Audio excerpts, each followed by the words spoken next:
Is this what day is this? It's Mail It In Friday. Yeah, well, the dude abides. This is OverDrive with Hayes, Noodles, and the O-Dog on TSN 1050.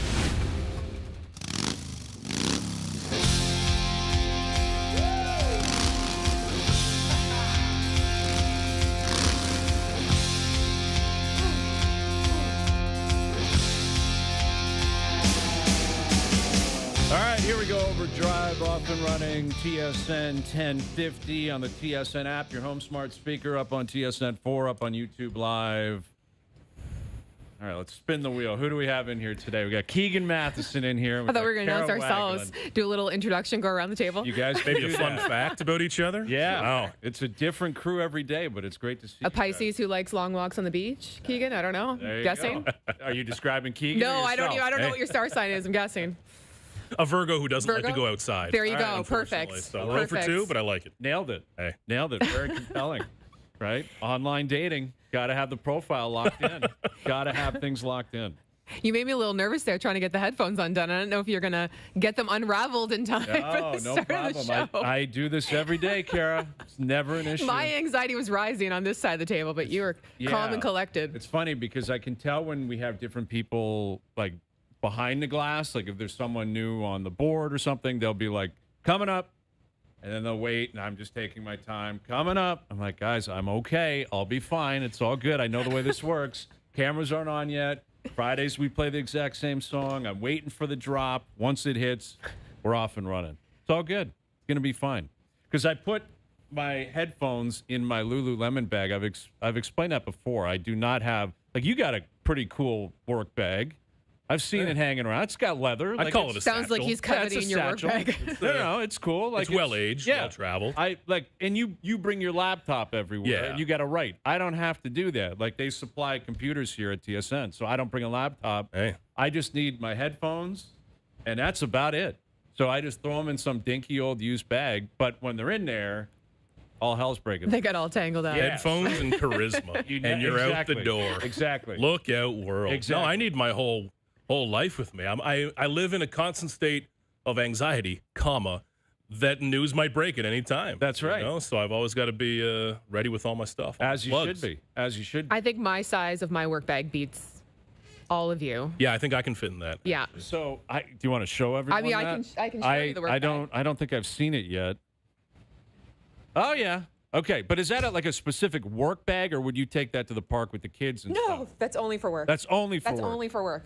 Okay. And that's not like there's no laptop in there. If I'm doing a tempo game, I got to bring my laptop in. That's a whole other bag. That's a totally different bag. Okay. Gotcha. Okay. That's a combination of that's totally unnecessary. Female mom who has to be prepared for every single possible potential scenario that could happen while at work. Totally. Like I have, unnecessary 3 bottles of hairspray. Like just in case. Even though if you go down to makeup, there's a million. They have some there. I don't like to be caught off guard on the other side of the building, though. Understandable. Okay. I got to be responsible for Luke Wilson's hair sometimes. That is true. That's what kind of hair is he rocking these days? I haven't seen. He has gone radio silent over the summer. He does this every now and then. He's busy with CFL and stuff. Right, he's calling games. Traveling. Yeah, he's doing a great job with that. But, he kind of established them. Like, it's interesting with Luke's hair. When he first got here at TSN, he had the ponytail, the man pony going. And that was his look. And that was what I remember him as an NFL player. He always had long hair. And then he went mullet. That I think he cut himself, or it looked like it. No, he went to like a celebrity stylist for this. It was 1 year. No, I kid you not. I remember this happening because we wrapped up Super Bowl. He got a lot of blowback on the hair at Super Bowl, and he went quiet. He did his usual after Super Bowl like radio silence for a couple weeks, and then I heard the story of. Went to this guy, I think it was in LA. It was like a buddy of his set it up, and he's like a celebrity stylist. You go in and you don't tell this guy what you want. You sit down, and this guy envisions and then gives you what fits you. That's so LA. Like an ayahuasca haircut. Yeah. Like you got to find yourself while you're getting your Looks haircut. at the color of your aura. Yeah. So you're telling me when he had that mullet, he paid someone for that? Yes. I'm not buying the original, not the mullet. The original incarnation was like a Rod Stewart-esque rocker cut. Maybe I believe that. And then he transitioned into the mullet. I know way too much about Luke Wilson's hair timeline. That's how close the reason where I was going with this is he's kind of established haircuts, at least in my world, and I guess maybe it's because I know Luke and he's a buddy and he's on our show all the time. But I saw my nephew Mac, and he's got a mullet that his buddy, like his friend, basically cut for him. And how old would Mac be? Mac's like 9 or 10. Just let his friend go to town. It's a great mullet. It looks phenomenal, but it was described to me as like Luke. He's got a Luke Wilson mullet. Wow. Yeah, which I thought was maker. Yeah, like not a Joe Dirt mullet. It was a Luke Wilson like the mullet. baby mullet. I guess. And then I saw it, and I'm like, yeah, it kind of looks like Luke's homemade mullet. But now you're telling me there's potential that he paid lots of money for that. He started with a celebrity hairstyles, and then it kind of morphed and went down to like a normal. Okay, well then I'm gonna have to let everyone know that it's not a Luke Wilson mullet. I don't even think he has a mullet anymore. No, I know that. Mullet-less. But if he got that professionally cut, then it doesn't count. Like a mullet has got to be in the backwoods. It has to be done in your basement or your backyard. I think so. Ability here too. I think so. Especially when you're on the air, it's bold to be making the changes. I admire him. I can't shave and show up here for OverDrive next week. You know how wild that would be if I without shaved, a beard? Would my career get tanked? Nobody would know who I am. It's part of the brand. It's actually true. Like if you ever, were a fugitive or something like that. I was going to go with wanted to go on vacation and not get recognized. Yeah. Sure, let's go fugitive. I'm going more like Richard Kimball and, really taking it deep here. But if you shaved your beard off. That'd be weird. Threw in some contacts and grew the hair out, you would walk right by me and I have no idea who you were. You kidding me? Until you spoke, though, your voice would give you away. That'd be the thing. I'd have to stay quiet. But it's not like those of us who grow out a beard like this and are perhaps over 180, we're not hiding a chiseled jaw here, okay? It would not be an impressive change. Right. It would be a who type of thing. But I more often threaten it with that. So I'll be out with my girlfriend and someone will stop me and I'll say, I'm going to shave. I'm going to do it. I'm going to cut it off. I'm going to hide. But, man, that's why, Luke, every time I see him, he's got a new trademark. He does. I didn't know he was an L.A. guy, though. Yeah, he's like David Beckham, basically. I appreciate that he tries to mix it up and do new things. But when he came in during Movember with the hard stash and the mullet, I just looked at him. I'm like, one of them's got to go. Yeah. Like, you got to pick one and commit. And eventually he did. But he's a charitable guy, right? It's true. It's for a good cause. Philanthropy, and you got to appreciate that. But I'll get to the bottom. I'm going to send him a text and ask him if someone actually cut his mullet or if he did. I'm not saying the mullet. I'm saying the original. I got you. Styled hairstyle. I kind of remember that one. I remember the long hair and the mullet more than anything. Yes. Because those were very distinctive. But anyway, great to see you guys. We've got Jose Soriano making his debut tonight down in Philly. Baby. Excited to see that. Now he's got a tough matchup. Wheeler's on the mound for the Phillies, so he's going to have likely his A stuff. And the Jays. We were on the air yesterday, Kara, which was an excruciating experience. During the ball game? Yeah, and listen, the reality is we all know, when the game's on, it's being played elsewhere. We're talking a lot of Blue Jays, but we had bits planned thinking, okay, the game's going to come to an end, and the game will be over, and we get to talk about the game. We're going to talk about and then, of course, Varland blows that save in the 9th, and they end up losing in the 11th. So we were on the air while the game was going on, and it was more difficult to really track it. But we were aware of the statistics that they were, 1 for 19 with runners in scoring position. And so same old story, kind of. Like that's always exactly. The Jays. And even though we couldn't fully embrace the experience, it felt like just an excruciating game to lose. And now you got to get back on the horse and go down to Philly, a team that is, a playoff team, but they've had their ups and downs a lot, like extreme ups and downs. And you got Soriano on the mound tonight. You got a kid you're calling up that you picked up in a trade. And I just don't know how they overcome what happened yesterday. Because, again, I don't expect the bats just to come alive, especially with Wheeler on the mound. Yeah, so I mean, it just puts more and more pressure back on Soriano here. Yeah. I mean, I'm kind of looking, I get that they're only 3.5 games back, and technically they could get in there, although you look at the teams that are ahead of them and they're playing some really good baseball right now, so it's going to make it that much more difficult. And looking at their schedule coming up, I think they got the Red Sox, the Yankees, the Rays. Yeah.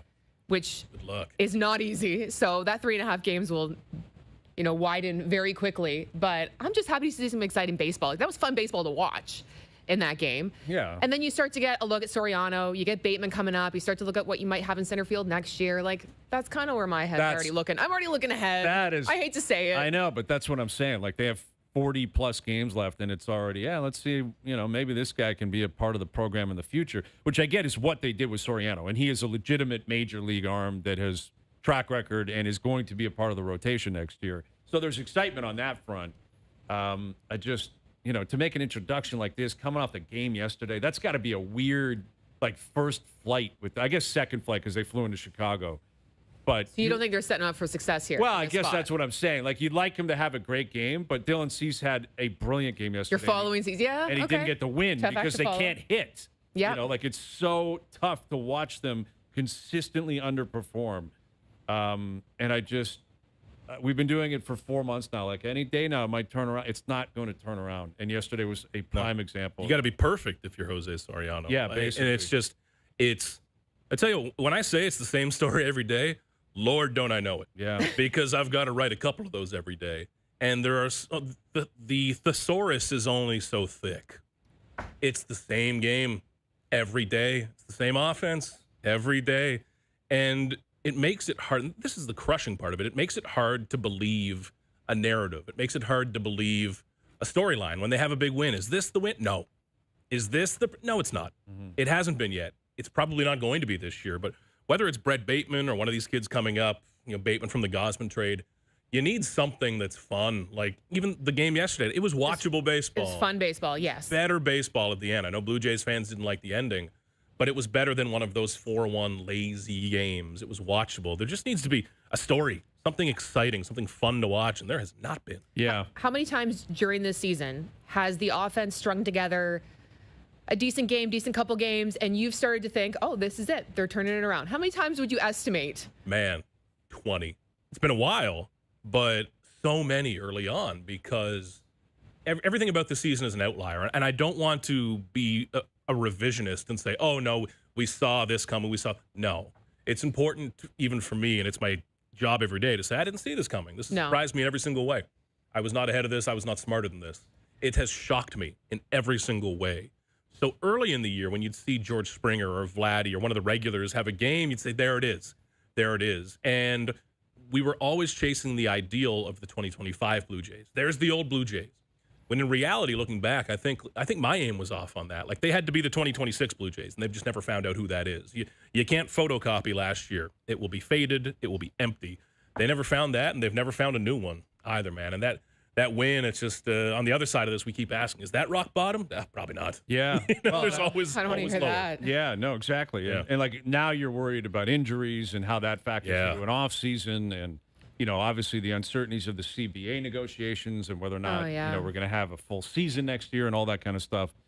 Too early to really determine any of that, but yesterday was tough. And from the standpoint of a marquee tonight, you do have a debut. Like, Soriano is going to be a Blue Jay for a couple of years. And I think their plan is for him to be an important piece. So if you're looking for a silver lining, you do get to watch him pitch tonight. But he's going to have to result almost matters less than what you see from him. Yeah, well, exactly. Like, wins and he could do what Cease did yesterday and not register a win, and that would be a great first impression. It's kind of strange, the idea of having a great first impression where your team might lose, but it is definitely possible. And like, Cease was so good again yesterday. He just pushed himself closer to a Cy Young with that performance. Easily. It's not about wins and losses. It hasn't been in that voting for 15 or 20 years now. It's been a long time. You don't have to be on the best team. You don't have to be on a playoff team. Again, you don't have to rack up 17, 18, 20 wins. It is about performance. It's about innings. It's about ERA. It's about consistency, strikeouts, everything across the board. He's probably been the best in the American League. Been fantastic. Like, I've voted on the Cy Young before, and I can't swing any gambling lines by saying what I'm voting on this year, but when I vote on the Cy Young Award, I see the Blue Jays a lot, I see the AL East a lot, but you don't see everyone a lot. And there are 30 voters in the American League, 2 in every market, that vote on the Cy Young. You're going to open them all up. You're going to look at their wins above replacement. That's pretty close. You're going to look at their ERA and their strikeouts, first and foremost. That's how you're going to break down your tiers. Okay, was somebody absolutely dominant with a 1.9 and they struck out 13 guys per 9 innings? Boom, Cy Young. Mm-hmm. Beyond that, you get into the fancy stats and you really break down the context of it. But Dylan Cease is going to grab a lot of people with an overwhelming strikeout total. this year. Like, his strikeout total is going to be ridiculous. Yeah. Other than Roger Clemens, we might not see one like that in this city. And the ERA, once he gets the edge on Schlittler there, which he's doing, it gets really, really interesting. I don't think the New York thing matters because, again, it's writers in every market, 2 from each market. It's going to be controversial, man. It'll be like last year I voted on the MVP award between Judge and Cal Raleigh. The next week of my life was not a good one. Yeah. But it could turn into one of those, We'll see. Yeah, it could. It could. And, Schlittler is he's young. He's got an edge to him. He's playing for the Yankees. They're in a playoff spot. He doesn't mind being the villain. You want to make him the villain? He likes to do that. And, love it. And the reality is, like, there still can be a narrative. You referenced, and in baseball in particular, and I think that Cy Young in particular, even more so, it really is isolated on, like, tell me about the player A versus player B. But if you open the door to narrative, what Schlittler is going to have overseas is pitching in big moments down the stretch. Like, he's going to have a big game on Sunday Night Baseball in September where he's pitching against the Sox and goes 8 innings and racks up 9 strikeouts and they win the game. And maybe that's a decisive moment for him. It's possible, and Dylan Cease isn't going to get that opportunity. But he's been an unbelievable signing. And, next year, I think based on what we've experienced the last 12 months, people will pencil him in for just an unbelievable year next year. They will. But what we've learned is he's got to do it again, Yep. right? Next year, you got to keep doing it again. Doesn't that kind of sting a little bit? As much as I would love to see Dylan Cease win the Cy Young, it kind of stings a little bit when you win the Cy Young in a nothing year. Where the team doesn't do anything. It's kind of wasted. Yeah, I mean, ultimately, it didn't contribute. I mean, you can't line them up. You can't pick and choose. No, it's great that he's performing, but it's a perfect illustration of, it's you're one guy on a 26-man roster here, and there's just so much. Mike Trout won how many MVPs, and his team stunk every single year. Like, and it just didn't matter. He had 600 at bats, and he put up phenomenal numbers, and he stole bases, and he did this and that. He was a Gold Glove, this and that. Made no difference. I'm going back through my mind now. I think the Cy Young is cursed in Toronto. It's Pat Henkin, not a playoff year. Roger Clemens, not playoff years. Robbie Ray was 21, and that was the year they missed on the last day of the season. Dan Halladay, when he won it, they didn't make the Halladay and playoffs. Yep. Yeah. Like, it's just.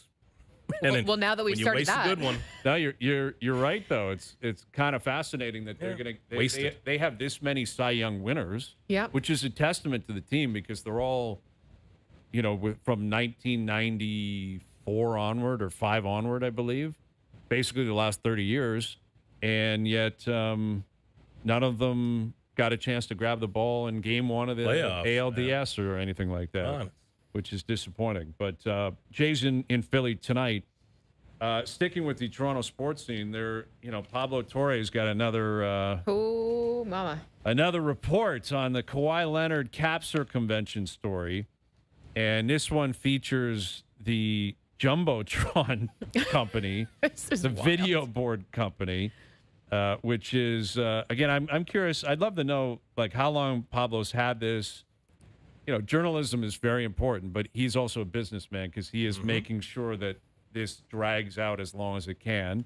And he's, to the point where some of the fact that he has an employee who has his identity, like, being withheld, and he's got the modulation modulated on and voice. It's like, what are we doing here? There's parts of this that I need to bite my little tongue. I honestly find it kind of ridiculous. So do I. Like, really, you're so concerned about, what? Do you think the FBI is going to be? There's some wild aspects. Yeah, to, we're talking about cap circumvention here in the NBA. This isn't really actually life-threatening stuff.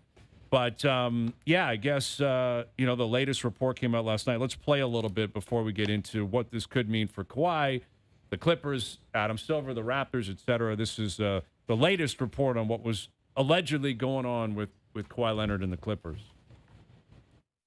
And this is something that I initially heard on the phone from the first high-level source I've been talking to for the last 11 months. This was talked about just openly within the organization and from people working on the project that Kawhi was a spokesperson for Daktronics. And it was just the biggest thing. It was just openly joked about within people working on the project that knew about this, as it was 1,000% a way to circumvent the salary cap. Yeah. So you're withholding the identity of someone. A little Dateline. It's a little bit outrageous. It would be hysterical if it's been like Steve Ballmer the whole time. Who just hates Kawhi. Imagine? Hates Kawhi. How much does Steve Ballmer hate Pablo Torre? How much does Adam Silver hate Pablo Torre? And it's interesting, and I'm curious. Let's do a little case study because I'm curious where your heads go first. When you hear this story and all of the kind of primary characters involved in this, who is the face of this story for you? Like what is this alleged cap circumvention? Like, who do I think is pulling the strings? No. When you think of this story, whose story is it in your opinion? Like, who are you thinking of with I'll give you the members involved. Okay. Kawhi Leonard. Yeah. Steve Ballmer, Adam Silver. Who are you thinking of first when you hear Kawhi? This? You think of Kawhi Leonard. I think of Steve Ballmer. Okay. In this, like, I think that the cartoonish, like, dripping sweat guy yelling about the amount of toilets in the Intuit Dome, like, I think that persona kind of fools people and distracts from the fact he's one of the 10 richest men in America.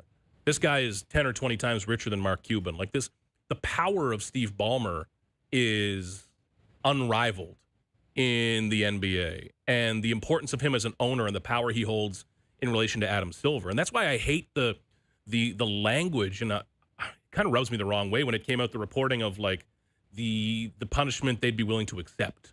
Like, there seems to be a dialogue in terms of what the Clippers would be willing to accept here. That's when this gets dicey. Like, what matters? Like, is this the rule of law in the NBA, or is it open to interpretation?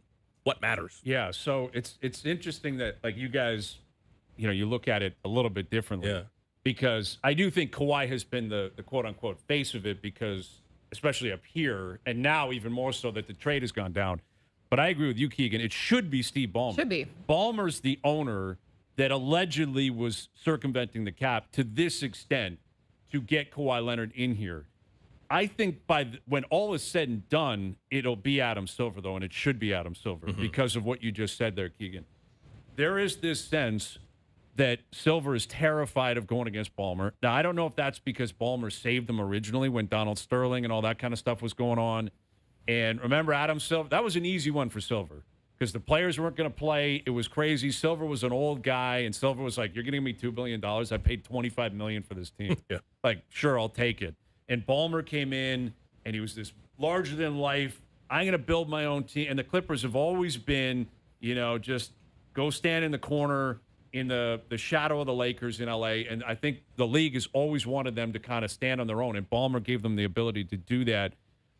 So there is a sense that they're terrified of Ballmer, or they're worried Ballmer will bring on the fight and say, all right, I'll sue you guys, and I got more money than all of you combined, or some, close to that. But if this is so blatant where there are multiple cap circumventions going on, and this new one doesn't matter to me, like the tree planting one, that was the smoking gun. I don't care if he's got 15 or 20 more. 1 or 15, it's the same thing. Like, you're still breaking the rules of the NBA. If this is actually all true, and we're all taking Pablo Torre and some guy withholding his identity at face value, if it is in fact true and the NBA's got access to all of this info, you have to hammer Steve Ballmer. You have to. Like, hammer him. Yes. And if you don't, how are you going to explain that if you're Adam Silver? I don't think people quite appreciate how major this is. Yes. Like, this is something we could be referencing in 30 years. What's the point of a salary cap if you can get anyone you want by saying, here, I'm just going to pay you $50 million in cash through these other side deals? Yeah. And I think we'd be naive to think that only Kawhi Leonard's doing it. It also, well, that's my other point. How more commonplace is this in the league that we don't know about? And that is the conspiracy theory that I think is picking up legs, which is a real conundrum for Adam Silver. If he's like, man, I got to be careful here because Ballmer might know that guy did something too, and the other guy did something. And when that free agent went here, actually, you know why Kevin Durant went to Golden State? I'm using that as an example, but. He may know where some bodies are buried. Jalen Brunson, he took under the max. Exactly. It's like, why didn't Jalen take the max? Well, actually, because there was going on the there side. were some tree companies going on. I'd argue that this Daktronics thing pisses me off even more because it's dumb. Like, when we look at what went on with Aspiration, like that added up to $48 million, that's very tangled. You can't really hide that. This was reported as multi-millions. Let's call it 5. Easy. It's this intersection of arrogance and stupidity where you could have easily created some deniability. Have Kawhi take 2 photos on the court. Yeah. Have him shoot a 3-second video where he points up at the board and says, "My favorite board is the Halo board." Yeah, exactly. And then boom, if you ever get And it's roasted, you can legit. point to this. Throw it on their website no one goes to, and you're covered. It's the arrogance involved. So that dumb. They didn't even bother Exactly. to really try to hide it. That's rich It was guy just thinking. But the aspiration thing, I mean, that was a fake company. Like that, the guy's in jail now for that. Yeah. This is largely one of the biggest makers of jumbotrons for a lot of sporting. Like this is a legit organization that is now involved in this, which is wild. Well, and also might speak to like Daktronics, so I'm sure is sitting there saying, like, the Inuit Dome, that cost, they made a fortune, I'm sure, in that. And again, we're unraveling something that I'm sure the NBA is trying to unravel if they want to. It may continue to get unraveled, but did Ballmer force them to do that? Was it a scenario where it's like, hey, if you want this contract, I'm going to need you to pay, Kawhi. We're going to give you a little bit more. I'm sure there's so much of that involved. Totally. And again, that's where it's like Pandora's box, and how much can Silver actually keep in as opposed to letting out is what he could be thinking right now. But Silver, again, Kawhi's taking a lot of heat. For me, I'm sure in the CBA, it is, there are an ethics clause that you can't just take money understanding you've done nothing for it. Like, there is a responsibility for the player and the Players Association, but nowhere close to the owner. Or even the representation. Like, do you really think Kawhi Leonard had any idea that a lot of this was going on, or was Uncle Dennis orchestrating all of this? So is it an Otani scenario? That's the thing. It like, is Kawhi be going to a lot closer to that. Is he going to say, hey, man, you let Otani off the hook and claim that blah, blah, blah. Go talk to Uncle Dennis. Because he's fired his old agent. Yeah. And I think he's trying to distance himself from Uncle Dennis a little bit. Uncle Dennis. Uncle Dennis. What a perfect character. He's going to be the fall guy in all of this. He's going to be the Ipe. Yeah, like, but, it's just... Yeah, I mean, if you're Kawhi Leonard and you're like, hey, you're just going to give me $50 million for nothing, okay, I'm probably willing to accept that. Yeah, if someone comes to you and says, like, your focus is 110% on basketball and staying healthy. Someone comes to you and says, we found a way to make you this much more money a year. We're just going to run it through this company as a sponsorship deal. You're like, okay. Yeah. Yes. And I'm sure that's exactly... Sounds good. That sounds kind of like what happened here. Now, again, do I think Kawhi was unaware of everything? No, I think he's pretty aware of where all of his money's coming from and going to. But I think his hands are much cleaner than Steve Ballmer's, for sure. I mean, Ballmer is an owner. He understands the rules. He's got to uphold the integrity of the sport. And moreover, Adam Silver most certainly does. And I don't know how he's going to get out of this without making someone really angry. I don't know how you bungle this so bad. Sorry, I know we got to wrap and get going. You just had to be better than Donald Sterling. Like, you had to come in. And as a person, it's not, he is. 100%. But as an owner... It is not hard to walk in and look like a ray of sunshine compared to that. And you're right. Ballmer still is making headlines. And listen, desperation leads to desperate times, man. Desperate times lead to desperate measures. And, like, that trade he made for Paul George is the worst trade, I think, in NBA history. Yes. Yep. And that was to placate Kawhi, which was more expensive than the actual money and any penalty they're going to face here, because you got rid of Shai Gilgeous-Alexander and plus, and you're still paying the price for that. Law Murray coming up from The Athletic. He's a writer in L.A. on this and more. Steve Phillips will join us in just over half an hour. OverDrive continues, TSN 1050 and on TSN 4.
Amazing Race Canada. All new Tuesday at 9, 8 Central on CTV.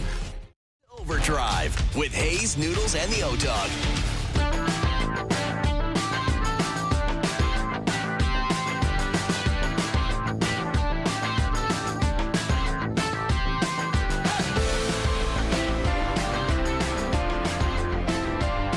OverDrive continues, powered by FanDuel. Jays, Phillies tonight. The Argos with a great win. Chad Kelly was throwing the ball everywhere. To his own team, to the other team. But he found a way to... That's I was wondering where you're going. More of a shout-out to the defense win last night. It was. It was a barn burner down there. But that's, your first home game of the year. Great to see them back at BMO. Finally. Great to see him back at BMO. And I was ice cold out of the gate. I had the Cardinals covering, actually just winning on the money line last night. And it was good to see the Hall of Fame game last night. Just good a lot to of see points. NFL back. Yeah. A lot of points. What a game. I could do the next hour and a half on Haynes King alone. Yeah. My goodness. What an athlete. Sitting at home alone with a nice Carolina Panthers ticket, more than $1, not so much that I, still had to come in today, but wow. What a start to the year. I feel like something in my life shifted back into place. You're ready to go. Yesterday. I'm so ready to go. The whole experience. I was sitting home after the show. Girlfriend walks in the door, and she had been sitting in a tattoo chair for 10 hours yesterday getting a sleeve done. So not a great day. She walks in the door about 9 p.m. and sees football on the TV earlier than you expect to see football. And just the look of disappointment on the face, I thought, we are back. Yeah. We're back. We're back, man. It's a beautiful my thing. God. Was it this again? Yeah. Already? It was just so much football early on. That's the amazing. I mean, there's way more baseball, right? But there's a lot of football. Once NFL hits, though, it just takes over. It's just God bless. So much football. It's Yeah. so great. And yeah, like fantasy teams, I'm getting emails now about like when the draft is happening. Oh, which is yeah. always exciting. Fantasy group chat is firing up. I Yeah, got 138 unread messages every morning in my group love chat. it. That's way too involved. People are getting excited. So it's a great time of year. And the Hall of Fame game is now a thing of the past, and the inductees are going in, and it's a good class this year too. So I mean, every year there's great players, but some great players going into the Pro Football Hall of Fame this year. So it was great to see the Argos and I guess Carolina pull off a win last night. I got to knock the rust off, man. I got to know better than that. Hey, it's what preseason's for. That's exactly. I'm working my way through all this. But Law Murray expected to join us here in a moment. And, I am curious about, as I think of this Kawhi Leonard stuff, again, the reports indicate from a variety of sources that in the end, Kawhi is going to be a Raptor. Yeah. Steve Ballmer and the Clippers are going to be penalized. And I'm sure Adam Silver is trying to thread a needle here, and I get that it's complicated. But there's so much focus on this story, too, that he is under the gun to really, I think, hammer the Clippers, but up here, placate the Raptors. But in doing so, you're in a way placating Kawhi because I think he wants out of L.A. and he wants to get as far away as possible, and he's coming back here. But, it takes you back to 2019 when he left. And I would love to get Masai Ujiri, Larry Tannenbaum in a room, like truth serum. Was this pitched to the Raptors, the idea of him staying if they found a way to get him $50 million more on the side? But wasn't there that whole story? I mean, it's been a while, and once things are done, they followed my brain. But he wanted ownership stake at one point, didn't yes, he? Like, that was reported. I don't know if that was true or not. Reportedly, he was asking for the world to see what he'd get. So I think the groundwork was already being laid to a certain extent to see just which team he could push. Right. And I guess there's, a part of me, and this is probably wishful thinking, that maybe Kawhi didn't really want to leave, but he left because the Clippers said yes to everything. And the Raptors didn't. Again, I understand he's from L.A., and I think his plan was always to get back there. And I know Fred VanVleet was doing podcasts recently, and Kawhi was pretty open and honest with everyone, like, I'm out of here after a year. But, how much of it was Uncle Dennis, how much of it was his representatives, and how much was going on that Kawhi was aware of or unaware of? To chat about the latest on Kawhi Leonard, the Clippers, and the NBA, and where this could go, we're joined now by NBA writer with The Athletic. Here's Law Murray on OverDrive. How you doing, Law?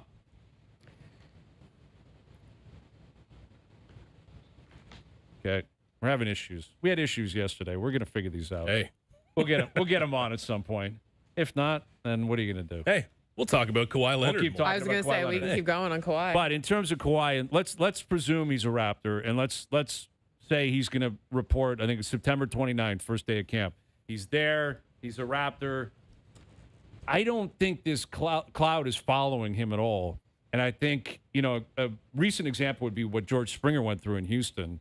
That cloud did not follow him up to Toronto. No, there's just a couple idiots that boo in every stadium, and nobody cares about them. Right. Easy. But the second he, if he performs, there are a lot of Blue Jay fans, a lot of baseball fans up here where they're like, I hate Houston. That's garbage. They were banging on drums, and they were cheating, and they should have that World Series rescinded or taken away. Oh, Springer signed with the Blue Jays? Yeah, that's a perfect leadoff, man. Yes, exactly. I'm on board with that. And I think, similarly with Kawhi, like when the news first broke, it was like, man, that's kind of shady. Like, what's Kawhi up to? But I don't think Raptor fans are going to hold aspiration if he performs well against him. If he comes ready to play and he comes and starts making an impact and this team starts to shift up, then I think everything is forgotten very quickly. Yes. But I think it's brought back up very quickly if things don't go well and maybe he's sitting out a few more games than they expected, or he's not performing up to snuff, or then all of a sudden everything gets brought back up again. I think the deeper wound is still the fact that he left in 19. Like, there's Raptor fans like, you got to explain that still. But I don't care about Steve Ballmer. I'm all for welcoming him back. Sure, but it doesn't make sense to me. What? We all knew he wanted to leave. He was one and done. Yes. He wanted to go back to LA. This was always the plan. I get it. But you could have run it back. You could have. They probably would have won again the next year. Maybe, He chose to leave, but they had a very good shot at running it back. Now he chooses to come back to Toronto? Like, it doesn't make sense to me. Yeah. Why Toronto now? Well, maybe La Murray has the answer. We're going to try him again. Closer to the northern area with tree planting? I don't know. I don't know. Or it's as far from LA as you can get. Close to it anyway. Law, do you have us? I got you guys. I hope y'all got me. We got you. So maybe we'll start there. Right. We'll just throw a fastball on the paint right off the bat. Explain to us, in your opinion, why now Kawhi Leonard wants to come back to Toronto. Man, I had a really good story, or I thought it was a really good story. I was like, man, this trade is going to go through, and we don't need to talk about a whole lot of other stuff that could happen. Because when Kawhi came to Toronto with the Clippers in January, he didn't play, but he made it a point to be a part of what the community was doing. They had a court in Scarborough open for him, and I kind of just put that in the back of my mind. I was like, man, Kawhi's not even healthy enough to play. And I knew he wanted to play. Like, he had played, I think, 24 straight games to that point. And so the Clippers still look like they could make some improvements based off of how poorly they started. They were in the midst of that turnaround. They beat Toronto in Toronto that game in January. And so I just feel like if Kawhi didn't feel like he was going to get his next deal from the Clippers, I don't think Kawhi is that complicated when it comes to who he wants to play for. I think loyalty is a big thing for him. I think that's a big reason why he's been with the Clippers as long as he has been, even though everyone else wound up moving on, even though there was disappointment after disappointment in this era. I do think that he always held Toronto in high regard. Maybe not when he got there, but certainly over the course of that year, I think it left an impression on him. Certainly the fact that they won a championship left an impression on him. The fact that his son was born there, it left an impression on him. I feel like he's always had that connection. And I feel like in the event that he would have to change teams, because he was very comfortable here in LA, maybe too comfortable as we might wind up talking about. But I feel like his relationship with Toronto was not trivial. It was not superficial. I really feel like he felt he developed a bond in that 1 year. And I do think that it was a hard decision for him to leave, and that the only thing making it worth it to leave was to come home and to do the same thing here, something that he wasn't able to do. I'm curious where your attention is now on this deal as it unfolds. Like, you're much closer to it than us. Are you still looking at this as a deal you think will happen, but maybe the shape of it will change? Are you still thinking there's a real possibility it falls apart completely? Like, where do your eyes go first in this down the road? The National Basketball Association. That's it. Like, this investigation should have been over a long time ago. I'm not. It's not for me to really address that to anyone specifically. So I will address it in general. Should have been over. And the Raptors clearly made this transaction, planned for this transaction with the thought that they would be completing it within a week of them agreeing to it with the Clippers. The Clippers, who made a lot of transactions since that one day in January that I just described with you all, they traded Ivica Zubac, got a slew of draft picks from it. Before that, traded James Harden, got Darius Garland out of it. They wound up trading for John Collins, or trading John Collins as part of a 6-team transaction and moving on from that and agreeing to terms with Rui Hachimura to replace him. They still have a restricted free agent in Benedict Mathurin. They are interested in other restricted free agents, namely Peyton Watson keeps coming up. But this has been a holding pattern. It's now a holding pattern that affects more than just Kawhi Leonard and the Clippers. It now affects the Toronto Raptors. It affects Brandon Ingram. It affects Grady Dick. And it puts the NBA in a bad light that they have continued to be in. I'm looking at this deal as the Raptors would absolutely prefer to have Kawhi Leonard instead of Brandon Ingram. It's a lot cleaner for the Raptors to just take Brandon and Grady back and try and repair those relationships. We've seen rescinded trades before, and this is kind of just like a trade that's not being approved, or the Raptors don't want to go through it. The NBA isn't blocking it. They're just telling the Raptors, hey, if you do this trade, then we could punish Kawhi, and obviously you're taking on Kawhi. That's why we're in the pattern that we're in right now. So it's nothing for the Raptors to do. It's nothing that the Clippers can do. It's the NBA. And I can say, yeah, I wanted this to be over, but I've been wanting this to be over. We can't really discuss adjusted terms until we get what the Raptors are looking for, and that is a resolution to this investigation. Will Murray of The Athletic. So in terms of Steve Ballmer and the Clippers and what they're bracing for, like, I get the impression, again, this is based on reporting, that Adam Silver is, I don't want to say he's afraid of Steve Ballmer, but he's trying to thread a needle here where it doesn't get to a point where, like, he loses Ballmer as an owner. What are you bracing for from a Clippers perspective? Like, how bad could this get for Steve Ballmer and the Clippers? Man, I think this is the most obvious thing that came out of the initial reporting in September. Like, this is a situation where you're talking about a star player, the face of a franchise, and the status of that player's contract.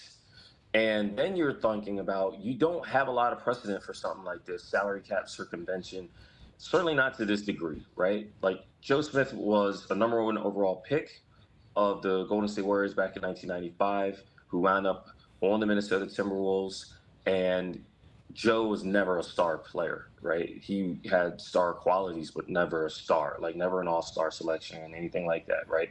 Just a good, serviceable pro for a long time. And he's relatively early in his career. And, the conflict between Joe's agents wound up getting to be the smoking gun that led to Joe Smith's contract essentially being voided and him going to the Detroit Pistons for a year, only to find himself back with Minnesota, a team that had to give up so many draft picks that it just crippled Kevin Garnett's prime. Kevin McHale, the general manager, had to accept a suspension. I believe that was the case for Glenn Taylor, the owner, as well. I don't think anyone really trips about an owner not being able to show up, or even a front office member not being able to show up to games, but then you're entrusting the rest of your front office to make transactions and the rest of your business operations to run the organization. It never touched Flip Saunders, the head coach, but and shoot, the Timberwolves continue to make the playoffs and flame out in the first round like they had always done. So when you look at correlating all of that previous, but very obviously there's not a lot of precedent to what could happen with the Clippers, my thought was, wow, if they void Kawhi's contract, look at the team that they put together. They thought they were building a contender. I thought they were building a contender, right? Now it's like, if you're trading Kawhi, you're almost like absolved from it. If you lose his contract, you're still like, well, we weren't going to pay him anyway. We don't have high expectations anyway. Things have changed significantly. if you're thinking of what are they going to do, are they going to hold the front office responsible? Again, you're like, well, other people are going to have to run the team, whatever. If Steve Ballmer can't show up to the arena, man, that's an embarrassing look. Are they going to fine him? Who cares about fines, really? Anytime we hear about any level of fines, organizational or individual players, we're like, that's a lot of money. I wonder where that goes. It's not crippling to a basketball operation. Yep. So that's really where you're talking about. It's like, what penalty is the NBA going to come up with that is going to be like satisfactory to everybody involved, including the team that they're trying to punish, including sending whatever message they're trying to send to the rest of the league? And then there's the Players Association, who have made it pretty clear they do not expect Kawhi Leonard's contract to even be voided, which is the primary concern for the Raptors, aside from a suspension for Kawhi. It's like they're going to fight that tooth and nail. So that's the thing. It's like, I don't know what the NBA is going to want to do. You would think they would have to be significant because you're talking about something that has embarrassed the league for close to a year now. Yeah, and it continues. And we'll see, we're almost into, well, I'm not going to say September, but we're getting closer to it. And camps are going to open up by the end of September. And I got to believe there'll be a resolution between now and then. But this rate, who knows? He is Lon Murray of The Athletic. Great catching up with you. Thank you so much for doing this. Hey, thank you all. Hopefully we can talk about basketball. Yes, next time we will. Next time we will. Appreciate it. Thank you, Law. So, he's frustrated. Everyone seems to be frustrated. And there's different, thoughts and reports on what could happen with Kawhi. His contract, will it be voided? If it is, does he just come to Toronto? Does he... Are we even going to get a resolution by the start of the new season? Which you got to assume, having new allegations come out today. I know, but the NBA, they can't be getting beat by Pablo Torre on everything. Like, if they are, then that's even more embarrassing for Adam Silver. Like, because I would guess he called Steve Ballmer and said, tell me everything now. Like, what happened here? And if no one told him this and Pablo Torre is still like, hey, we got something else here, that's so embarrassing. And then you got to go back to them and hammer them because they've embarrassed you publicly even more. Like, I just can't. I find it impossible to believe Pablo Torre has access to stuff now that the NBA does. He originally did. Mm-hmm. Yeah. But he can't anymore. Like, picturing Adam Silver sitting home last night with YouTube up on his TV, watching that blurred out figure saying, it was definitely a... Yeah. And Adam Silver's on his couch like, oh, God, we got to get Steve on the phone. But then did Adam Silver in the league know that this was... Because I was listening to Pablo's pod today, and he talked about how the reporting for this portion of the story started days after the last portion came out. So he's been working on this. Oh, I know that. For a while. He's got it. If he's had this in his back pocket for this long, was the league somewhat aware that there was a smoking gun or there's something coming? Mm-hmm. All right, Steve Phillips in 15 minutes. OverDrive continues up on YouTube Live.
Back to Overdrive with Hayes, Noodles, and the O-Dog.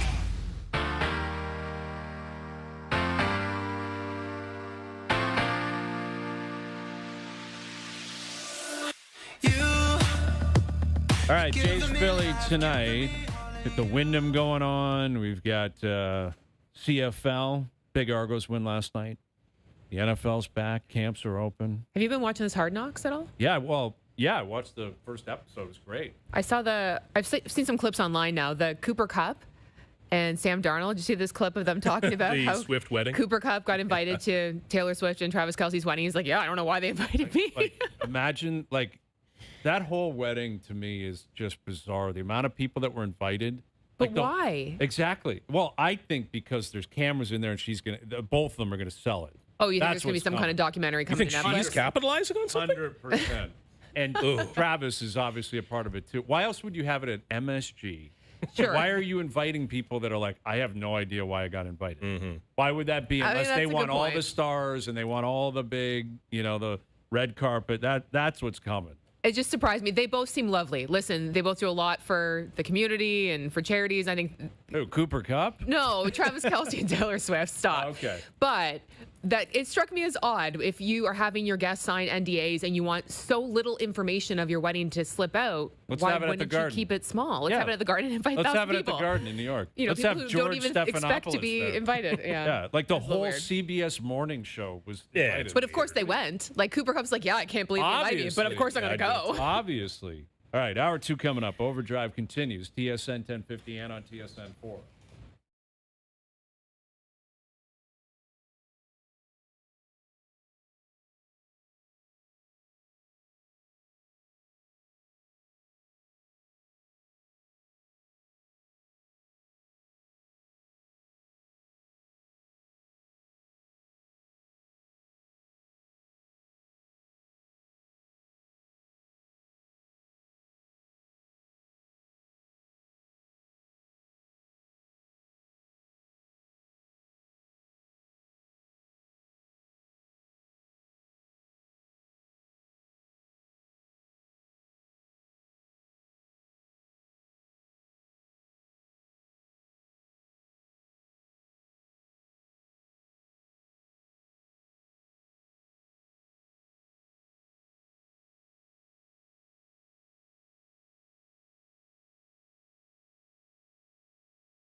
It's Mail It In Friday. The plant called and said if you don't come in tomorrow, don't bother coming in Monday. Woohoo! 4-day weekend. This is Overdrive with Hayes, Noodles, and the O-Dog on TSN 1050.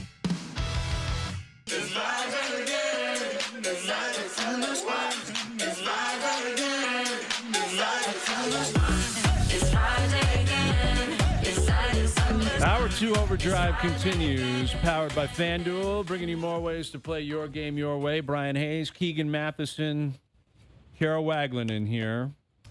I saw some hot NHL expansion talk online. I don't know if you saw that. I did not. Yeah, because I guess there was a report out. Because remember, a few months ago, they were talking about Houston or Austin, Texas. Like, they want to get, I guess, back into Texas. Obviously, Dallas has got a team. But Austin has come alive a lot over the last 10 or 15 years. Yeah, it's the hot market. Yeah. Kind of a hot market. But Houston, I think there's more money. I think there's more population, and it's all about TV. And yeah, Jennifer Streeter wrote for the Sporting News that I guess sources have confirmed that media markets will play a key role in factoring into the upcoming decision for NHL expansion, which would speak to probably Houston over Austin, I would think. And then Alan Walsh, who's a player agent in the league, said NHL expansion is coming Houston and Atlanta. So he thinks we're getting Atlanta 3.0. Gonna run That's back not very Atlanta sexy, again? is it? Can you imagine? This is, Why? and also as someone who just spent a few days in Houston, no, thank you. Yeah, you're not a fan. Yeah. Oh God, no, no, I'm not. No. What is it about Houston? I wanna hear this. Yeah, I want something to go Man. viral here, and then you can't go back. Oh yeah, let's get the Houston tourism board after. Yeah. me. Yeah, I shouldn't make enemies in a city where even the media gate has a no guns sign. Yeah. I'm like, listen, That's I'm good. fair. Yeah. I left it in the car. Well, let me tell you, it's a little warm there. But it's also one of those downtown cores right around the stadium where it's unlike Toronto, where everything's built up. That's where people live, so it's also where they eat and have their fun. That area around the stadium, you leave. It's one of those where on Google Maps you Google bars near me or food near me. Nothing.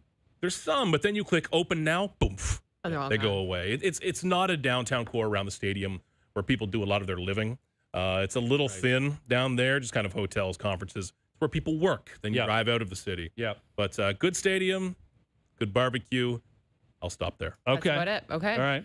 Fair. Well, Why you know, Atlanta, though? Why go back? because Atlanta, Again. if it's a media market, Atlanta's one of the largest markets in the U.S. Sure. You know, TNT is out there. I don't know if that matters to them, but they are a league partner. I TV can't- money's a driver. TV money counts for something. I don't know how much that would matter. But I guess they're also just running out of other options. You know, like Bettman's not going to put another team in Canada. It's not going to happen, especially right now with everything that's going on with the economy and geopolitically and the uncertainty of the future and all that. It's not going to happen. I don't think it was going to happen anyway. But, you know, Kansas City gets thrown. Kansas City's not big enough. No. There's like 600,000 people in Kansas City. Atlanta's a big, big hub. There's a lot of people, but they've had two separate opportunities, and it's failed miserably twice. Why would, like, I would love, maybe we can do this at some point. Talk to someone in Atlanta and get them to explain their reaction to stories like What's this. better now? Like, Yeah. A, what's better? B, though, are you laughing at the NHL? Like, really, you're coming back? Like, no one wants Sounds you like a here. point of pride for Bettman to be like, no, we're gonna make this work come hell or high water because he doesn't want the failure on his resume to just not be able to make this one city work. And I think the argument in the past was stadium, wrong. That's always the play by the, There's always the NHL. something, yeah. It's always the NHL. You notice the NFL never makes that play or that claim. The NBA doesn't, very rarely makes that claim. But it's a very NHL excuse. Well, you know, the building was in the wrong place, even though you owned the building and you could have put it somewhere else. You chose not to. But I think that was a part of the problem in the past. Ownership's obviously a part of it too. The previous owners had no money, and there was a real issue, and they got them out of there quickly. Remember, they went to Winnipeg almost overnight. Yeah. They must have their hands on an ownership group that has a lot of money and a lot of support and a vision that they've pitched here. But I just find it embarrassing, quite frankly. Like the idea that you would go back to a market for a third time, like a remarkably desperate maneuver It feels after like it's two failures in the past. like a very confident maneuver. Like not every expansion is going to go like Vegas did. Yeah. Well, look at Seattle. Yeah. Like Seattle, I think is selling tickets, and they've found a way to become a part of the marketplace. The team stinks, and they've had one playoff year. Yeah. Like, where can a bad team survive? Yes. Like if you come in and win a cup in Kansas, and listen, I spent a lot of time in Kansas City. I can't picture a hockey team there. That's a little weird for me. Can a cup winner survive anywhere? Sure, exactly. But if you're winning 22 games for a few years, where are you going to survive? Like, where are you going to build in that fandom? And Vegas hasn't been tested yet on that front either. They literally went to the Cup final. Yeah, because they've been so good. Yeah, interesting. I don't know. I mean, I think wild. if you're a fan, regardless of where they go, I think the secondary conversation is, why do you need more teams? And I know their answer will be it's more money. I get that. Like, the owners all will share the expansion fees, and it's going to be a lot of money. But it's a tough league to fill out rosters. I was going to say, are we already feeling like it's diluted already? There's some bad teams, bad players, bad goalies. Like, now you're adding, 4 more goalies and 12 more defensemen and 24 more forwards. Where are these players coming from? I don't love that.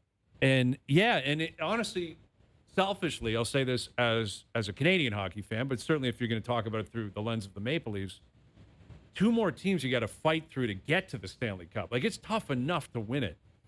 And that, I'm sure, is not something they're concerning themselves with, clearly. But, the original 6 a long time ago. Yes. To get through 33 other teams to win a Stanley Cup is very tough. So it's just making everyone's life that much more difficult, too. Yep. So, anyway, that could be on the horizon. Houston and Atlanta. I don't feel like anything's overwhelming me. Like, I feel a lot of recent expansions, like Vegas on multiple fronts. You're like, sure. And Vegas was a great Vegas plan. always has made sense. Bang, throw it in Vegas. Like, when I even look at the other U.S. cities, when you go through, like, a lot of people in Indianapolis, like, that's a good sports scene, sneaky good sports scene. You've got the San Diego, the Cali fronts, but there's just nothing that's like, you gotta have hockey here right now. I feel like it's in a good place. No, exactly. I agree with you, and that's probably why they're emboldened to do this. They're getting greedy. They're like, cap's going up, revenues are up, everything's pretty smooth, no CBA problems, players are happy, owners are happy. Let's keep going and going and going until it bursts on you because the greed just got carried away. And it's easy for me to say it's not my money. I get it. But, yeah, these are just not 2 markets that scream we got to have hockey. And we literally have 2 examples of Atlanta telling the world we have no interest in this working for us. But it opens the door to the conversation of what is the NBA waiting for. Like, they have not expanded in a long, long time. And I do think that's There's coming. some talk Seattle. And this Vegas. year? Yeah. I think it sounds like Seattle would get their team back in Vegas. Vegas is a just lock. You know what I mean? Like, and those feel good. Like, those are like, hell yeah. Like, I'd love to see a Sonics nostalgia game. with Seattle. Exactly. And, Vegas That's what Vegas. it should feel like. Yes. Right. Like, give Seattle their team back. But now, will Vegas be a baseball stop that you'll be looking forward to? Or yes. In the summer in Vegas? Vegas is That Vegas. is gonna Absolutely. Be so hot. The casinos are air conditioned. I'll be there. They know how to That'll do be air okay. That will be a dangerous trip. Yes, fair. They know how to like a 4-day, series in Vegas will be. That great. will be one where I take an extra day. As Don't fly out the night of. Jays are in Philly tonight. Here's our TSN baseball insider, Steve Phillips, joining us here on a Maple Toyota hotline. How you doing, Steve? I'm doing terrific. Thanks for having me. Yeah, thank you for doing this. So Jose Soriano making his debut tonight for the Jays. What are you expecting, and how much, meaning do you put into a first impression for a new player? Yeah, I don't put a lot of meaning for the first impression in it. Guys can be great, guys can be bad, and I don't think it really tells, what the story will be down the road. It's, there's so much emotion when you come over to a new place and you're trying to, perform to live up to some expectation, and you're trying to do more than you probably should. And so, I don't put a lot in it, but I think the one thing you will see is a lot of ground balls tonight. He's got the best ground ball rate of any pitcher in the American League. He throws bowling balls in there, much like Framber Valdez for the Detroit Tigers. The ball just sinks. Very difficult for hitters to get underneath it to be able to lift it. And so the infield defense should certainly be a factor in this one for sure. And look, I think he's a guy that has really emerged over the last couple of years. He's gotten better. I think that, To watch him and start to at least understand what they liked about him, you'll be able to see that, whether the result is great or not. And then you're looking at a guy who will be part of this rotation for the next 2 years after this. And they're hoping that he'll be at the front with Dylan Cease toward the front of the rotation with there as well, with Trey Savage as he gets healthier again with a knee. So I think it'll be fun to watch him, but don't put a complete amount of stock in the results. Steve, I'm going to get way ahead of ourselves here, but that's where we're at with the Blue Jays. When I look at Soriano, I compare the situation to Jose Barrios. Not the pitcher, but the situation. You're acquiring a guy in his late 20s who's really good, who has a bit of control left, some similarities in the package even. Austin Martin for one, Arjun Nimmala for the other. Do you think this is a similar situation where it could lead to extension talks, given what the Blue Jays have done with Berrios, with Gausman, with Bassett, with Ryu and Cease, all of the money they have spent on established major league pitching? Yeah, I do think so. That's kind of the thing, right? Get the so many people are signing the 35-year-olds and then they get surprised when they get hurt.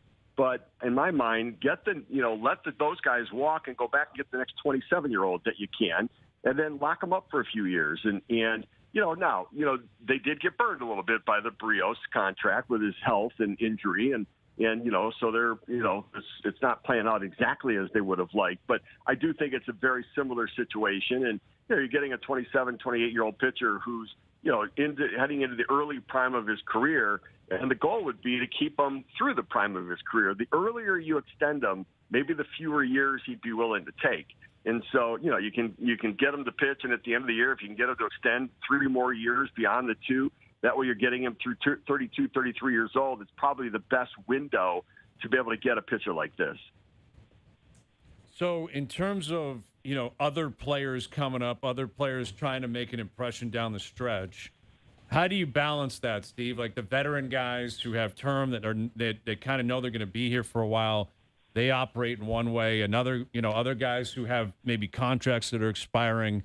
If you're John Schneider, and obviously you're hoping you win games and you stay in a race, and they're going to say all that, the right stuff publicly. But how do you thread that needle and keep that clubhouse kind of motivated, considering you're not far away from people booking trips and realizing this thing is done and it's going to be over pretty soon? Yeah, I think for John Schneider, the message should be we're only 3.5 games out. I mean, I know what moves were made. And remember a couple years ago, the Tigers, they moved Flaherty at the deadline, and they moved guys, then they made a run. My message would be we're 3.5 games out, and let's go. Let's win here. And I would play to win for now until the standings dictate, that you're 5 games out, 6 games out. Then you might give some runway to some of the before. But I think that at 3.5 out, I would maintain the integrity of the pursuit of trying to get to a playoff spot. I mean, funnier things have happened. What if Vladdy gets hot?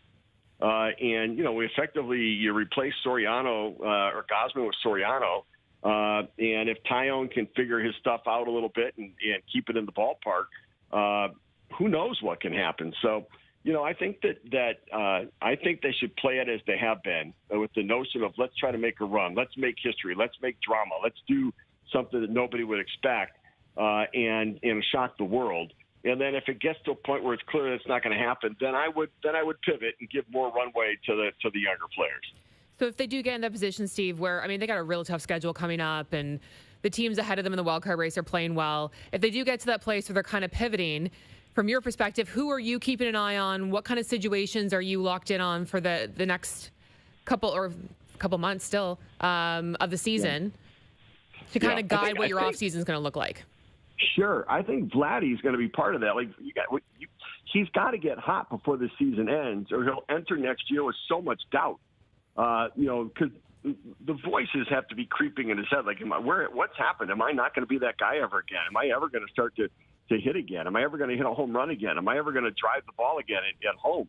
And so they need to get that resolved this year. He's got to get back on track. They're trying all the tricks. It's just going to come down to Vladdy mentally and emotionally, finding a pathway. Because right now it's become more mental than it has anything. And then Spencer Miles is a guy I want to see more of. I want to see where he fits in and things. Is he a starter for the long term?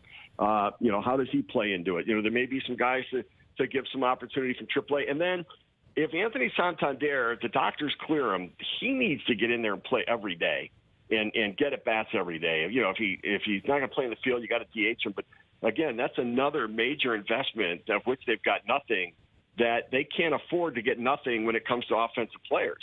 And so I think that he too is another guy that needs to get it going and turn it around. You know, and I think that you know, for the Pinango and some of those guys, like I'd like to see them get a little more time. He's an intriguing player to me, and to see what he can do on a more consistent basis. And so if there's others at AAA that you want to give a run to, whether it's Sean Keys or others, I might give them a look just to see if they can't, you know, make a name or make an adjustment that maybe they're better than what you thought. I mean, you know, Keys hit well at the minor league level, and so I'd love to give some more opportunities to those guys to get some at bats, just to see if they can't start to carry the load. And with, you know, and if it means sitting George Springer, then you sit George Springer. And, you know, I have great respect for him. I think he's a tremendous guy. I appreciate that he wanted to stay there, but he had to know that if this transitions into a place where they're not going anywhere, they need that DH role to be able to get at bats for some of the younger players. With Steve Phillips, our TSN baseball insider. Louis Varland, you know, blew the save yesterday. He got hit, you know, pretty hard earlier in the week as well. He's been so brilliant this year, and he's racking up innings. But this was his first time, like, establishing himself as a closer. He didn't even start the year as a closer. They were trying to make Hoffman, you know, fit that role. And obviously the reason Varland got there was partially because of his own performance, but I think more so because Hoffman struggled so much. They're like, we got to get this guy out of the ninth inning. Are you a believer like this is it? This is Louis Varland, and I'm not talking about yesterday and, you know, maybe recent struggles. I'm talking the overall picture and overall production. You can lock it in. This is what you're getting in the future. That's your closer.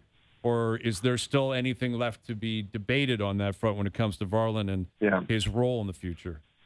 Yeah, so I would think that Ross Atkins will start next year with Varland as his closer. But we all know that the bullpen's the area where general managers make their most mistake, just because the volatility of the roles, and not just the closer role, but of the relievers. The workload of this group of relievers is it's extraordinary. Like, I've never seen where, you know, there are 20 pitchers with 48 appearances, and they've got 5 of them. You know, in all of Major League Baseball. And so, you know, between, you know, Rogers and when Hoffman was there, and Fisher and you know, and Flaherty, they've got Fluharty, they've got so many appearances that it does make me worried. Remember, they pitched an entire month more last year. Mm-hmm. Then the workload has been extraordinary this year because they weren't scoring a lot. So many games were close. The starters didn't go that deep into the game, so they were, you know, John Snyder, and I don't blame John Snyder. You've got to try to win the game in front of you, and these are the guys you have. But you understand there's a price to be paid for the workload, and oftentimes it's not paid in the year in which they're pitching; it's paid to next year. And so, you know, where I would like all of these guys to be part of the solution next year.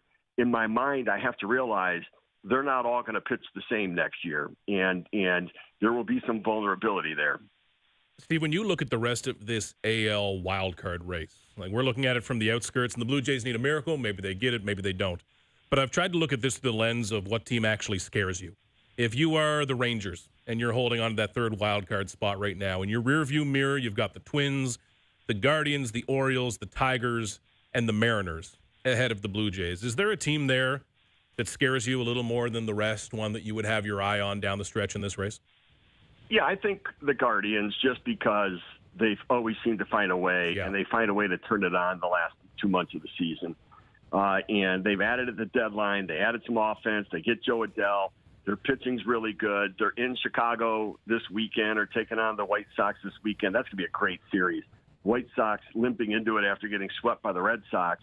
And then, you know, also going 13 innings yesterday, where they used every reliever in the pen, and then having to start a series against the Guardians. Not the best way to go about it, especially if you lost, because they lost the game to the Red Sox. But I think certainly the Guardians are one of those teams. And look, the Tigers, they're going to get Jackson Jobe back. Ty Melton is legitimately going to be the ace of the staff. They got River Ryan back, and at some point they'll get him activated in the pitching.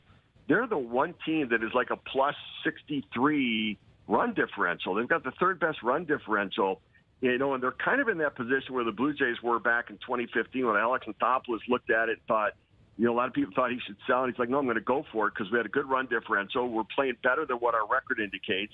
The schedule's in our favor, and the schedule for the other teams, and ended up catching the Yankees and winning the division. So, and I say that, and it makes you think, well, geez, maybe they should have held on to Skubal and Casey Mize. I think they can still make a run and have traded those guys, and I think they did the right thing for the long term. What are they? They're a game and a half out of the third wild card, are the Tigers. And, when Skubal was there, they were 4, and so things have turned a little bit for them. Seattle should be that team, but they're as disappointing to me as the Blue Jays are this year. I don't know. I mean, I thought these two teams would meet in the ALCS once again and battle it out so you go to the World Series. They've been a major disappointment, but it does feel like at any point things could click for them. Julio getting hot, Arozarena, Cal Raleigh starting to hit home runs, the young arms dominating. And so I don't know what to think about them as to why it's gone so badly, but, there's a chance that could turn quickly. Steve, you mentioned Tarik Skubal. I don't know if you saw his comments on Part of My Take. He talked about how he'd love to play his entire career in Detroit, and hopefully he can pick up negotiations with the Tigers again when the playoffs are done, and he'd love to return. Did those comments surprise you? One, because as a pending free agent, do you not want to get as many teams involved and potentially drive up your value? But also, how do you think your new team feels with the Dodgers when you're coming out and saying how much you wish you were still in Detroit? Right. Yeah. It's interesting. The Dodgers went through this with Freddie Freeman when he first came over there. And left. The Atlanta ended up making the deal. They said they weren't going to close the deal with him. They traded for Matt Olson. And when we got to L.A., he was still longing for Atlanta. And I don't love it. Skubal's agent's got to put a muzzle on him right now. Like, you can't say stuff like that. If he really wanted a hometown discount and wanted to play in Detroit that badly, they would have found a way to make a deal. The only way that Skubal ends up going back to Detroit is if the collective bargaining agreement is anything like what the owner's proposal was, where there would be limits on the magnitude of any individual contract. Like their proposal to the union said the biggest contract could be 6 years, $265 million. If that's the case, the Tigers can re-sign him, because they're going to get subsidized in revenue sharing to be able to have the same payroll as everybody else. But Skubal doesn't want that. He wants a $400 million contract. And I don't think there will be one more team with one more dollar than the pizzas they can sell in Detroit at Little Caesars Pizza to be able to keep them. So it's nice that he said it. I think it's nice to the people in Detroit. But I think that now he's got to move on and look ahead and not look behind. Even if it takes him back to Detroit later, great, but don't keep talking about it. Yeah, and there's a part of me that if I was in Detroit, I'm like, you're trying too hard here to kind of salvage your reputation and your legacy here. If you wanted to stay that badly, I was dying to be a Tiger, but I guess I'm in LA now. Yeah. I guess I'll go and try to win a World Series as the Dodgers, game 1 starter, game 2 starter, whatever. And I understand that. Like, he obviously won a Cy Young there. He's had a great career in Detroit, but I'm not sure I'd be buying that if I were a Tiger fan. I'd probably be more thinking like fans kind of love that stuff, though. Do they? Fans want players to miss them too. I think so. Well, but what about when the rubber? I guess what I'm saying is when the rubber meets the road, we'll find out. Because if the reports come out, hey, actually Detroit had they had a second thought on this, and the winter meetings, they offered a similar deal, and he didn't take it. Then what's his answer? And I know that's hypothetical at this point, but he may have to actually put up or shut up at some point.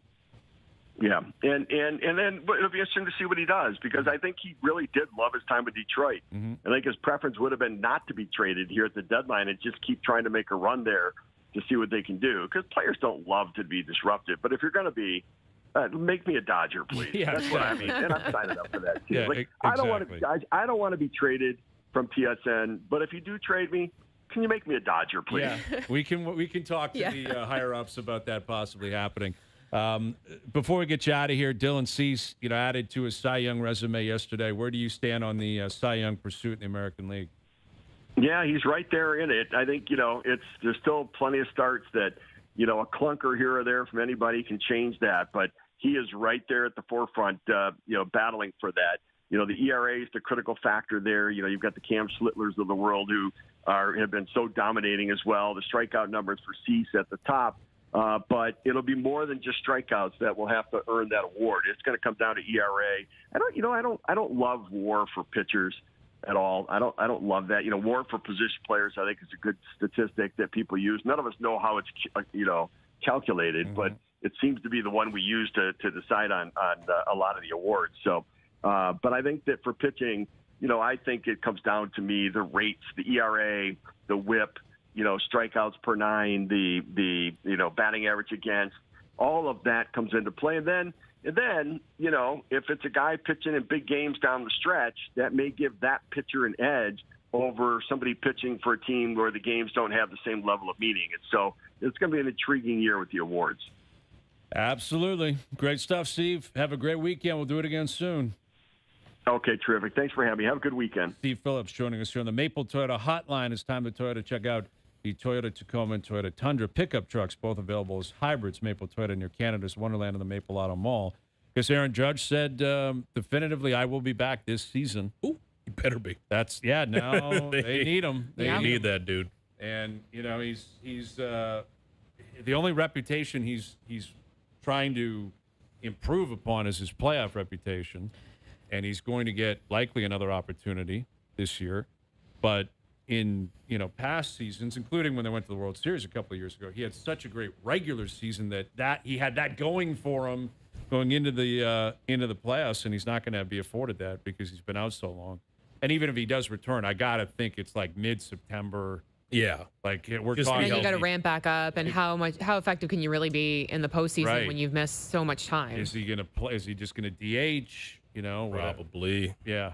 And they'll make adjustments to make sure that he can do that. But still, it'll be great for baseball and obviously great for the Yankees if and when he returns. What a star too! Like I admire Aaron Judge so much. Like I've covered some Yankees postseason runs, and like that New York spotlight can crush you. Like people talk about that in Toronto, no, but New York, man, the ultimate pro, one of the only people in baseball who has made me feel small physically. He is a massive dude. I look like a figurine saying hello to that guy. Yeah, he is a massive dude. And he doesn't seem to be bothered by that New York stuff either. Like he just seems to take it in stride, and he's Yeah, he's always got the same disposition, more or less. Like he just seems to be confident, but in a pretty good mood. Willing to talk with people, give answers. Made to be a things. Yankee. Yeah. He really holds that team together. I remember the last Yankees postseason run I covered when I jumped in for some Yankees coverage for us was 2 seasons ago when they played the Guardians in the ALCS. The Yankees won, and I go down to their clubhouse, and word got out that they were renovating that clubhouse after the season, meaning this is the last game that would take place in there, and they were going to tear it down anyways. And for a bunch of jacked up celebrating players, that really meant one thing. And boy, did I see some stuff.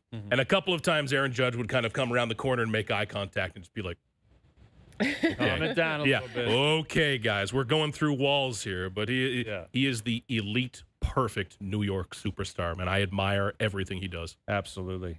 Mail It In Friday brought to you by Boston Pizza, Canada's favorite sports bar. Enjoy $15 lunch at BP where you get an entree, a side, and a drink. And you'll get it all in 20 minutes or less. A fast lunch doesn't have to be fast food. See you for a $15 fast lunch at your local Boston Pizza. Best bet still to come. Big weekend in the CFL. The NFL's up and running. You got the Jays down in Philly. Golf on TV. It's a beautiful thing. OverDrive continues up on YouTube Live.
What do you think is going on?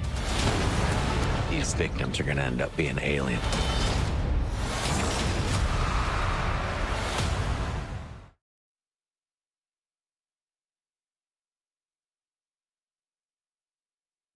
Now, back to Overdrive with Hayes, Noodles, and the O-Dog.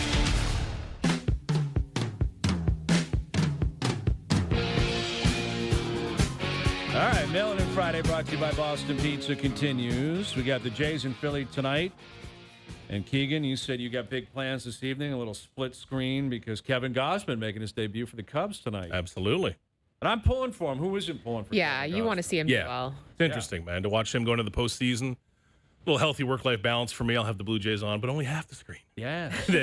But I'm interested in Gaz, man. Like, he can have a real run down the stretch here, and he can be one of their first 2-game starters in the playoffs. Like, they have a hell of a team. They probably have the NL MVP. Yep. Man, like, he is going to get some moments there, and you only got to do it once, man. Like, if you win in Chicago with the Cubs, I don't care if you've been there 2 months, man. You got the rest of your life. Oh, absolutely.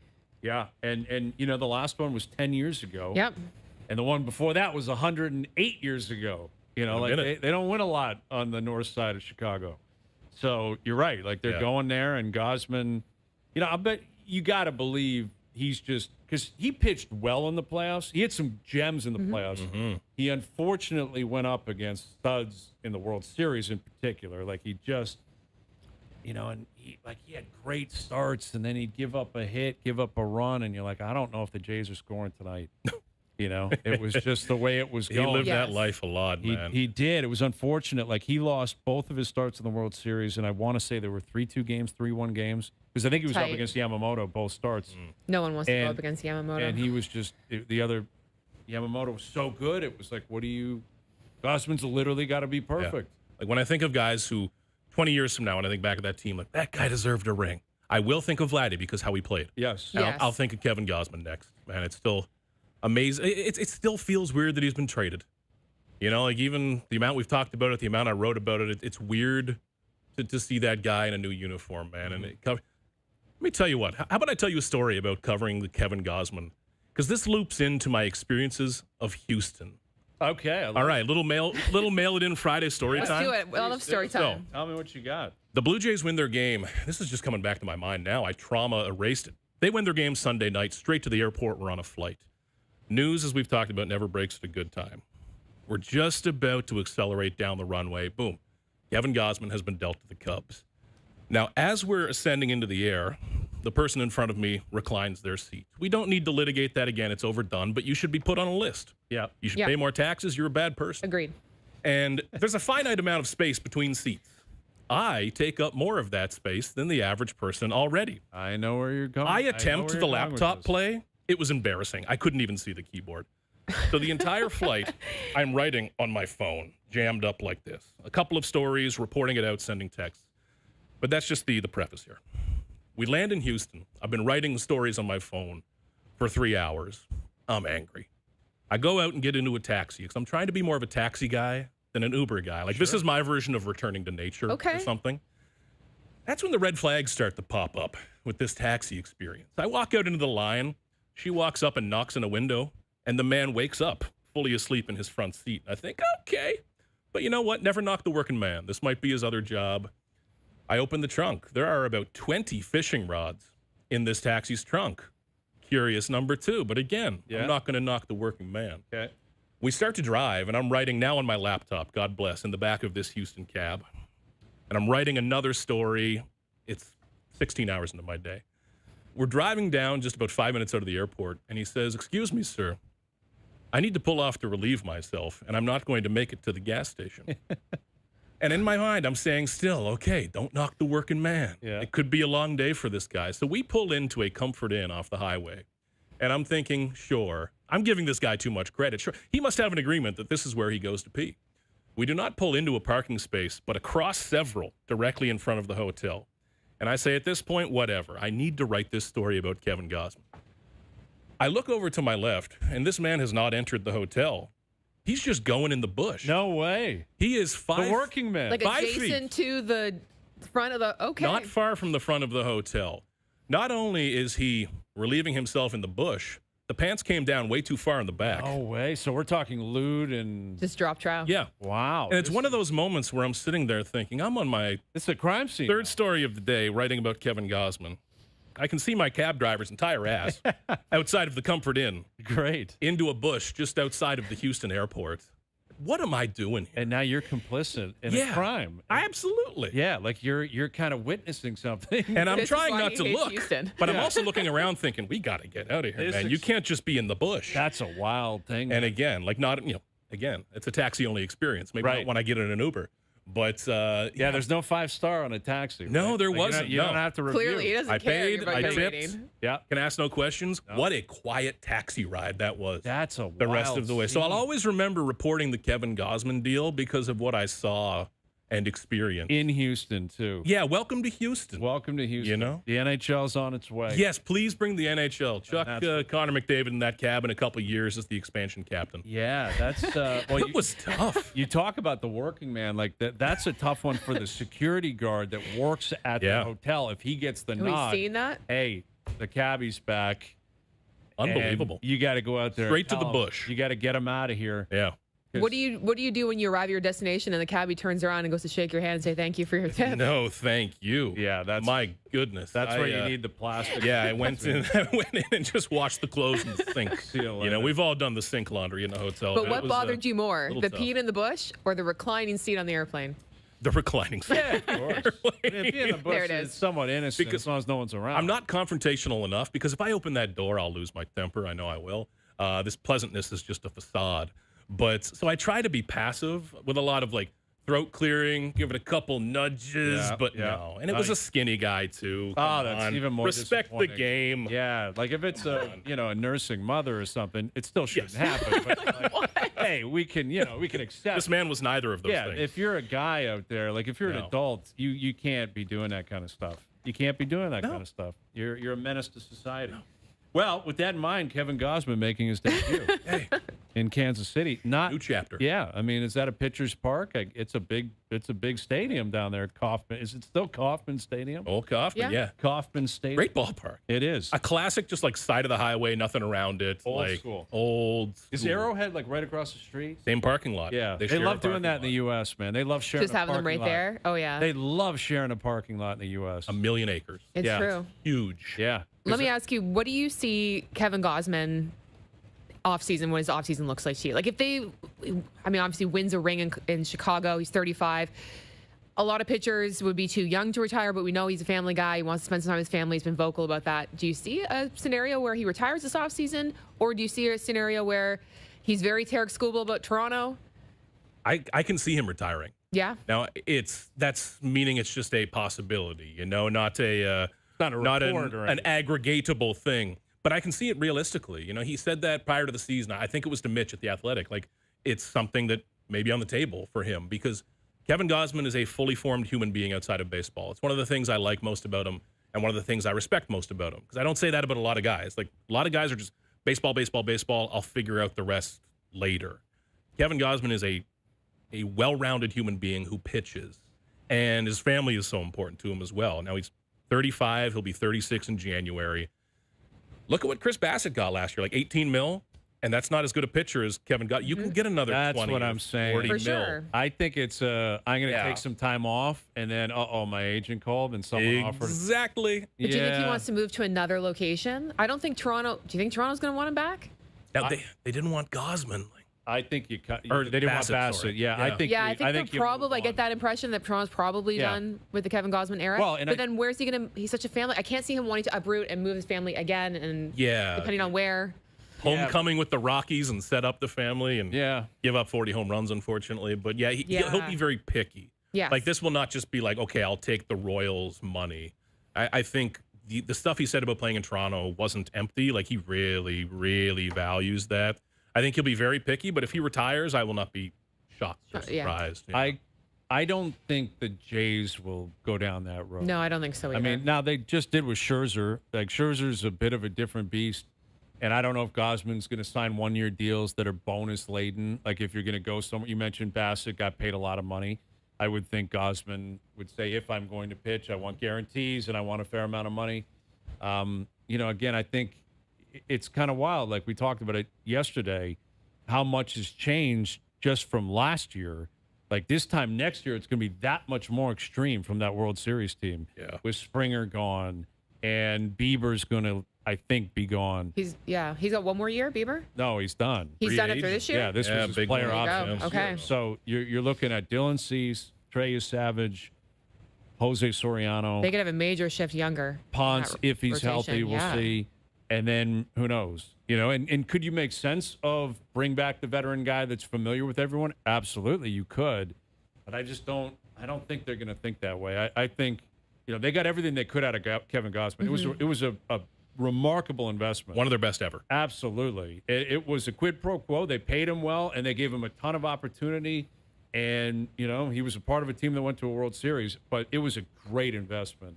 When you start getting attached to that, you can't get nostalgic. yes, exactly. And I think this last offseason proved that the front office doesn't really think that way. Yeah. So I don't think they'll get tied up in nostalgia. Because, again, they could have kept them down the stretch. Like, that would not have made any sense. Yeah. But they could have done that. Then we wouldn't get to talk about Brett Bateman today. Yeah, exactly. Come on. Bateman making his debut tonight in Philly. Gausman making his first start, Jays, and Soriano making his first start for the Jays tonight in Philly. We started the day talking about this Kawhi Leonard story, and again, Pablo Torre and his podcast with another alleged cap circumvention company that was filtering money from the Clippers through themselves to Kawhi Leonard. I think, through the lens of the Toronto sports scene, I am hopeful this just gets resolved. Whatever Kawhi might have to. But what pay, if that means Kawhi isn't playing next season? Well, then it's not resolved. Yeah. And if you're the Raptors, what's the point? You need him this year. You're tacking on the years because Kawhi still has leverage, as crazy as it sounds. Still a superstar-laden league. The Raptors believe they've built a very good program, but they need that one piece to get them over the top. They obviously believe it's going to be Kawhi, or they don't think they can get anybody else. And Kawhi's, fallen into the lap for a second time. But Kawhi in 2028 is not worth the investment, in my opinion. He just had a remarkable season. I think he was second-team All-NBA. He had a great year, offensively, defensively, health-wise. You're banking on that acquisition. Over the next 3 years, if he comes and he gets 2 years tacked on, there's going to be large portions of the season where Kawhi is MIA, not playing, not around. You don't know what you're going to get. I think the percentages would lean towards that being year 2 and certainly year 3. You need the reason you make the deal is for this season. That's why you're making a trade. You need Kawhi for the 26-27 season. That's why, Scotty's still in his prime. You've got obviously young guys who are growing here that may push through by next season as well. That's why this can't stretch on. It's got to get wrapped up and resolved. You've got to get it ratified. The Raptors can't be ratified. scrambling trying to. They need to get out of it. It's a mess that they're not 100% without mistake in this. I think it's awkward to get stuck in this, but it's not their mess and they're part of it. They have gotten into a relationship with someone they didn't know was married, and now there's drama. And there's more privately known than publicly known. And what I mean by that is Keith Pelly can call up Adam Silver and say, what's going on here? Yeah. Off the record, let me know kind of what Sure. I'm thinking, And Larry Tannenbaum is still, I believe, technically an owner and technically on the board of governors and kind of running the operation for the board in the NBA. So they've got a power broker on their side who is going to kind of factor into the penalties of all this. And there's another guy. I mentioned Masai earlier. I'd love to get a tell-all from Masai. Larry Tannenbaum knows everything. And once he is officially out of MLSE, I don't get the impression he's a guy that is ever going to do a sit-down tell-all or write a book. That's not him. He hasn't really been in the public eye much, even though he's been, kind of the face of ownership for a long time. But he would know. He would know what's going on here, what's true, what isn't, what was a part of the negotiation back in 2019. Doesn't Get it him make in you one think? of the chairs. I'd love, believe me, it's an outstanding request. It kind of makes you feel like maybe this is the tip of the iceberg and there's more to come. In terms of the league and other players? Other players, or even more to the Kawhi Leonard story. On Pablo's podcast, he was talking about this soccer club he was co-owner of in Rhode Island, and these real estate investments he was making in low-income housing, and that could all be defunct. And how much does Kawhi want to just get Pablo in a quiet room? Like, we keep talking about Steve Ballmer. You got to think Kawhi's like, how do you have all this access to where my money is? I feel like you get one or two things, and the dominoes just start falling. I guess. Yeah, guys aren't used to this type of reporting. You know, like a lot of them are convinced that tweeting out transactions a minute before their team announces them is reporting. Nah. This is what real reporting feels like. Yeah. And it ain't fun. Withholding the identity of a high-level source. Like, there's an entertainment value to it, too. I love it. Like, I it's love almost so absurd. You're like, we need to get O-Dog in here one day with the blur on or something. Come on. Modulated voice, we have to. Mailed in Friday brought to you by Boston Pizza, Canada's favorite sports bar. Enjoy $15 lunch at BP where you get an entree, a side, and a drink, and you'll get it all in 20 minutes or less. A fast lunch doesn't have to be fast food. See you for a $15 fast lunch at your local Boston Pizza. Best bets, and we'll recap a busy afternoon next.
The Amazing Race Canada, all new Tuesday at 9/8 Central on CTV.